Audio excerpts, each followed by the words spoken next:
Welcome to Influential Entrepreneurs, bringing you interviews with elite business leaders and experts, sharing tips and strategies for elevating your business to the next level. Here's your host, Mike Saunders.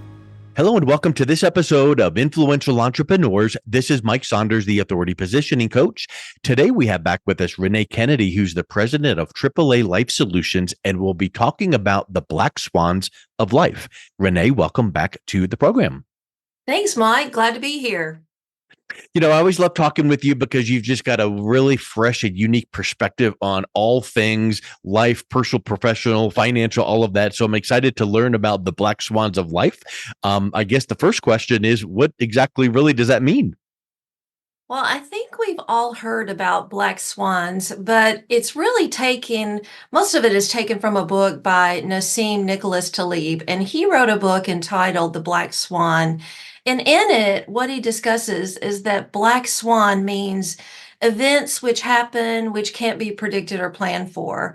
So, for instance, 9/11, what a terrible crisis, or the nuclear accident that happened in Fukushima, Japan, or the financial crisis of 2008. And so those are things that happen. And I think the people in our country are feeling this angst or this feeling like something is about to happen and they just don't know. We have so many different black swan opportunities is probably not the best word, but we have these things that are happening around the world that we have no control over. And Well, it's funny you say opportunity because I remember going through so many trainings and sales trainings and all these things over the years. And I remember going to a training once where this trainer was talking about customer service in the hotel industry. And he was giving the example that when you have the irate guest coming up with, some issue, the tendency is to try to refute that right there. But what they do is they taught them to grab the phone and call up to the manager and say, "Hello, sir, we have an opportunity here at the front desk. Can you please come down?" Meaning it's a problem, but it's an opportunity to diffuse and to give extra value. And I think what you're going at there is with 9/11, with COVID, with fill in the blank. Yes, those things happen, but it is an opportunity for us to bob and weave and learn and get stronger and grow and figure out how to persevere. And those are wonderful opportunities because they do make us stronger. I agree. I totally agree. And sometimes in hindsight, when we look back and we say, what did our country learn from 9/11? Or what have we learned about, going through COVID? And, the interesting part was there were a lot of businesses that did well during COVID. Yeah. We've seen the negative side, which is we've lost loved ones, we've experienced it ourselves, or people close to us have. And yet COVID is actually not classified as a black swan. It actually is classified as a white swan. And the interesting point that Mr. Taleb makes is that, white swans are things that can be predicted, but there's a low probability of. And there's even a gray swan, but we won't get into that. But basically, a gray swan is you don't know what you don't know, and you don't know how to plan for what you don't know. And that's really getting into the unknown quite a bit. Yep. When I started looking at that, I'm like, now say that 3 times backwards fast. Okay. And then try to follow the logic. But in reality, it really is. I like that whole sequence. I know it's called something and I always forget what it is, but it's kind of like, you know what you don't know, meaning I realize that I should know some things, but I also know that I don't know them yet. But then it's the point of you don't know what you don't know. And what that is you take that step of faith and you're taking that step every day going, you know what comes against me today, I'm going to persevere. I'm going to, solve, I'm going to figure out. And like you said about what can we learn from them? I would even venture to say that some people, most people don't take that approach and say, what can I learn from this? But even the people that do might initially go, I don't know what I could learn. And then you kind of have to have that voice in your head or someone maybe that you've got an accountability mastermind kind of a relationship with where they would go, okay, I understand that. But if you did know what you would learn from that, what would that be? And it almost makes you take that pause and go, well, and just think a little deeper. And I think that's the true definition of resiliency in life. I agree. I agree. And when the Spanish flu hit around 1918-ish in that area, they thought it was the Black Plague and the world was ending. And I think that some of us have had that mentality of, COVID has been that, when really it's just a blip in time that history repeats itself. And Yeah. so the next time in 100 years, it won't be COVID, it'll be called something else. And it might not be 100, it might be 50 years out. But that's the Yeah. part of it being not completely a black swan because, it's like those 100-year storms, the 100-year flood, the 100-year earthquake, the big earthquake that happened in Missouri along the New Madrid Fault in the 1800s. Well, we're about due for one. That's not going to be a black swan, because that will be something that is mathematically predicted. We don't know when, but we know mathematically it's a possibility. So, Hmm. that's the thing that I think people have a hard time wrapping their minds around. Like, I'm in my happy life. Don't mess me up because I can't Yeah. handle it. And that's the part that I worry about people is their mental health and saying, you know what, there are things you can do to plan for some of these events, whether they're a black swan or a white swan. And if you're prepared, you don't have to fear and you can let your faith take over and you can say, okay, Lord, I've done everything I can do. Now, I'm just trusting you that I've done enough. And Yeah. whatever I haven't, you'll make up the difference, and we have Yep. to use our faith no matter how you believe or what you believe in. That's where faith comes in. And so, but the practicality of it is, God helps those that help themselves too, right? Hmm. Yeah. I mean, faith without works is dead. And there's a lot of applications to that statement. It's not, faith unto salvation, but the point is faith without works, meaning you can have all the positive mental attitude out there that you can have, but you got to go out there and do something.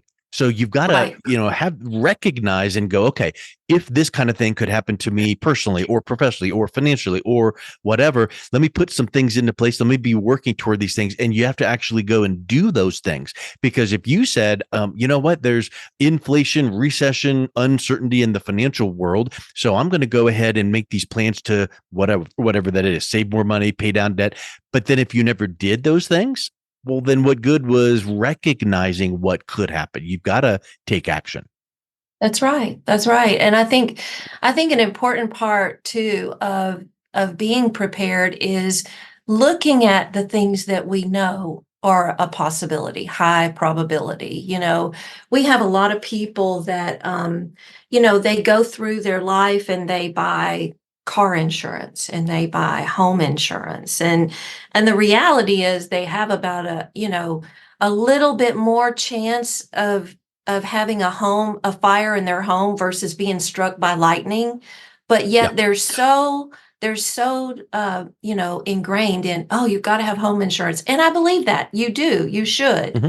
But if you have a higher probability of needing something like long-term care in the future, then if you have a 70% chance of needing long-term care, wouldn't you want to have a plan in place?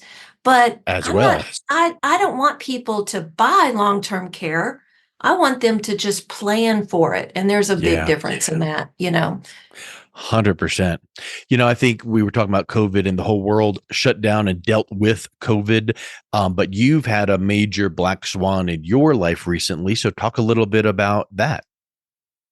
Yeah, it was quite unexpected. And so I consider it a black swan in that event because my husband got sick in one day, and we found out about a year later that he had Lyme disease and Rocky Mountain fever. Well, in our area, the CDC doesn't classify our area as, a Lyme area or a Rocky Mountain Hmm. area. And so when we were going and getting tests done, they didn't even test him for those things. So we went through basically 11 months of a medical merry-go-round, which was truly hell. I mean, in Mm. some ways, our medical system is so broken. It's diagnose, prescribe. When if they spent more time on the testing aspects, it could have saved us a whole year of my Yeah. husband suffering. But after, he was disabled in one day. And you gotta think about, here's this guy, big, strong guy, 6 foot tall, 250, always been, the happiest guy in the room, running a multi-million-dollar business with lots of friends and family, and he gets sick in one day. Mm, And it was debilitating, not only physically to him, but emotionally. And sure. had we not had things in place, spiritually and financially, it could have destroyed us. And I see so many families that are dealing with mental health issues and serious chronic illness that they can't find answers to and they don't have resources for, that I worry about them. But after we went and had these intravenous IV treatments out at a place in Arizona that specializes in Lyme and cancer treatments. We got rid of the Lyme. Well, it left him with Parkinson's symptoms. Mm, And so the doctors don't differentiate between, Lyme induced Parkinson's versus environmental induced Parkinson's. sure. But Parkinson's and Lyme are two of the fastest growing diseases in our country. And we just had Wow. no idea. We had no point of experience. We didn't know anybody that had ever been through this. Of course, we've heard of, celebrities and people like that that have had Lyme disease, some for years before they knew what it was. Um, but we found out also during the testing process that my husband had a genetic issue where he has a reaction to every medication they tried. And I have Mm, a box of medication of about 230 prescriptions that they gave us in a period of about a year and a half, 2 years. And I was just dumbfounded by the amount of prescriptions that they were writing for us. And it was like, okay, he would take one for a day or two, it wouldn't work, he'd stop taking it. Well, then we found out about DBS, which is deep brain stimulation, which some people use for seizures and that kind of thing. mhm. But we thought, well, he can't take the Parkinson's medicine, so let's try this. Well, we tried it and it was successful for about a month. And then he started having these terrible side effects. And we realized after 10 months, again, 10 months, that, they put it in the wrong place. And we Mm, found out because we went to Vanderbilt and they had an expert in Germany look at it, and that's how they knew. So they completely redid that back in November. So along the way, I'm working, running my business and his business. My son and my niece are helping me with his. I'm working on my business and it's growing faster than I can keep up with some days. And I'm grateful, but there's so many people that need protection and help. We just mhm. do this on a daily basis. And so, um, after that, I said, okay, well, along the way, I filed a short term disability claim with one of our Aflac policies. And, I didn't think that much about it, but it ended up paying about 40,000 for, a year of him not being able to work. And of course, that's not anywhere near what he makes, but it was something that offset Mhm. some medical deductibles and things like that. And so, then I realized that we had set up something about 7 years ago that we didn't pay for long term care. But in essence, I wrote in my book about this and how it works, and other people have too. It's not a secret. And so we're going to be able to file a disability claim on that policy, and we're going to be able to take out, about 115,000 a year until he can go back to work. And if he can't, he can't. But I guess, and it's tax free. And so the thing I Mm, want people to understand is there are things you can do now to mitigate risk in the future. And that's what we're really all about, is we want to yeah. do the work, we want to have a happy life. But when something happens, you know how much peace of mind it gave me to know, how awful would it have been for me to be in the financial services business and not have a plan in place, because I thought I was going to have, he's going to work another 15 years and so am I. So Yep. I guess the whole point is, you can't wait until you need it to ask for it. And a lot of people do that, and you have a 70% chance of needing long term care before you die. And And that is, it goes up, in fact, if you're a married couple, because they usually live, at least one of the partners lives to be in their 90s. So, not having enough money and knowing that you do, there's a huge difference in that as far as what your choices are. You hear so many times online, are you going to have enough money to retire? And that statement typically means the age you retire compared to the age you think you might not be around anymore is X number of years. Will you have enough money there? But what goes into that is what you've been talking about here. What if? What if and what if and what if? What if there's that black swan? What if there is long-term care needs? What if there's dementia? All of those things that punch holes in the bucket that extend out that time frame because we're taking better care of ourselves and living longer these days into our 80s and 90s. So that gap is big anyway. But then you throw in something like you just described, and it just makes that much more important. So where do you start if someone is thinking, if someone kind of the back of their mind was thinking, yeah, I probably ought to think about that, but now they're thinking, okay, let's take action. Where do you start if you're at the beginning part of that process? I think the first part is we talked about black swans and white swans. I think we have a lot of ostriches in our country. They're scared to think Put their about head in the ground. something. Yeah, so they just put their Yeah. head in the sand and they're like, I don't want to think about that. I can't deal with that. But I promise you that you'd rather think about it now than it be an issue like it was for my husband and I. And Yeah. I took care of my parents for 10 years. So when they got sick, I didn't know that, Medicare wasn't going to help pay once they got past that 100 days in rehab. I had no Mm. idea. And I was like, oh my gosh, now they got to pay X amount of dollars per day to stay in rehab. And there was no plan in place to take care of them at home. All of my siblings and I were working. We were able to put some things in place, but I think the place where people start is number one, they're probably taking care of people in their lives, either parents or children or grandchildren. And I think they need to take a real life assessment and ask themselves the question, what would I do if I lost my job? What would I do if I got sick? What would I do if? And just start making a list of the questions you have answers to and the questions you don't. And then they can do research. I mean, there's so many things on YouTube. We have lots of things on our website that they can look at.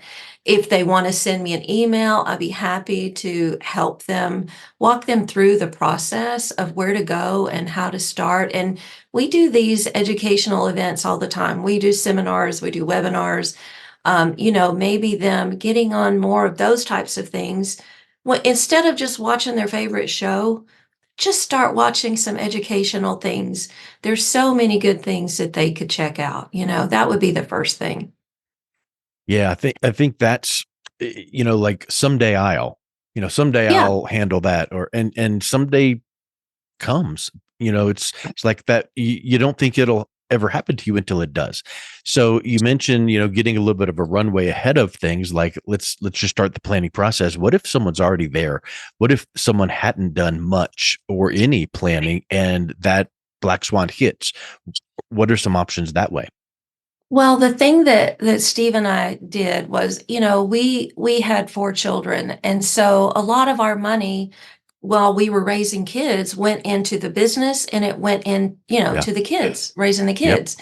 And so we wake up and, we're 50 years old and we're like, oh my gosh, we haven't done anything for, permanent life insurance or some tax-free retirement options, And so we looked at all of that and we were like, okay, we got to play catch up. So if you're already there, you can play catch up. If you're Mhm. working and you've got money, stop putting it in the 401ks and the IRAs because that's just a blank check to the IRS in the future. Yeah. Uncle Sam is your biggest partner in qualified accounts. And so they could take the money out of those, keep the match if they wanted to or not, but take the money, pay the taxes, and then you've got more options. So you have to kind of reallocate your assets into different places for the future. Most people feel like and know that taxes are going up, and taxes are on sale right now. So now's the time to be doing those Roth conversions and things like that that people can do to have some more tax-free options in the future. But the main thing is they just need to start. And if they don't know where Yeah. to start, that's where we come into play. And we're a little different. We are unique. We are a boutique firm, one of the best in the country. We have a lot of people that we have taken care of over the years. But, I love what I do. I love protecting people and helping them with their money. And it's never been about money for me. It's just been, who can I protect from Wall Street? Because I know the myths that are surrounding Wall Street are just that. They're like smoke and mirrors, and the average investor has no clue that they should not still be in Wall Street when they're 55, 65 years old. They need to start, siphoning that money down from accumulation into some guaranteed products that have, uncapped potential, but give them a floor. So they're never going to lose 20, 30, 40% again. They can stop that right now. So that's something they can do also. 100%. Well, I tell you, Renee, as always, is always neat to hear your perspectives and your stories. So I think this has been so enlightening to hear about Black Swans, what you can do with it. So if someone is interested in learning more and getting started, what's the best way they can reach out and connect with you? What's your website, and what are some resources there? The best thing they can do is send an email to Renee, Renee, at AAALifesolutions.com. That goes directly to me. And just put in the response, put help with a question mark.